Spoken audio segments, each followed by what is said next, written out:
chưa? Hết chưa? Mẹ xem nào. Hết chưa? À vẫn còn.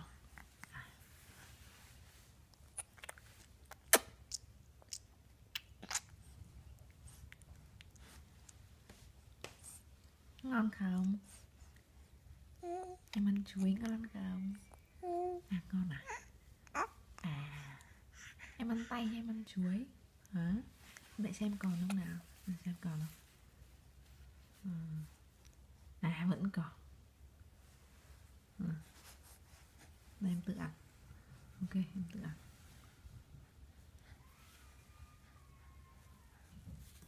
Ố, rơi rồi.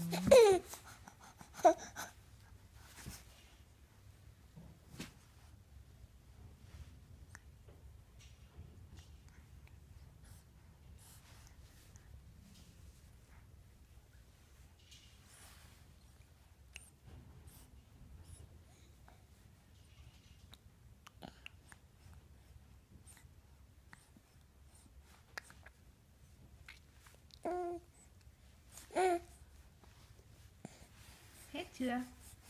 À hết rồi. Mẹ lấy thêm nhá. À đây đây đây của em đây vẫn còn. Ok ok.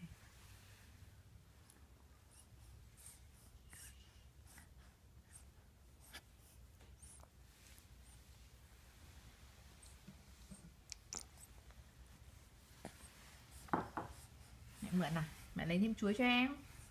Mẹ mượn một tí thôi.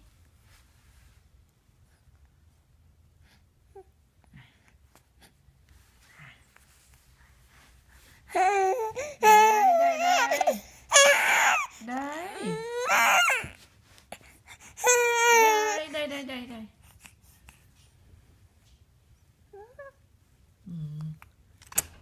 Rồi. Ok.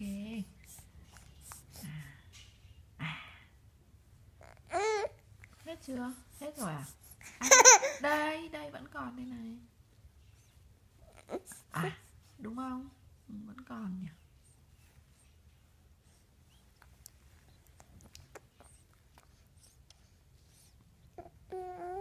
Sao? Lại rơi ra. Còn một tí này. À đây còn một tí này.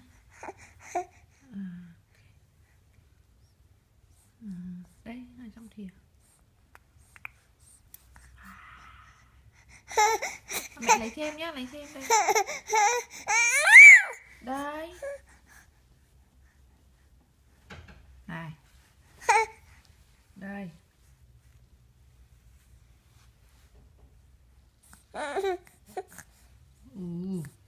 Ok. À.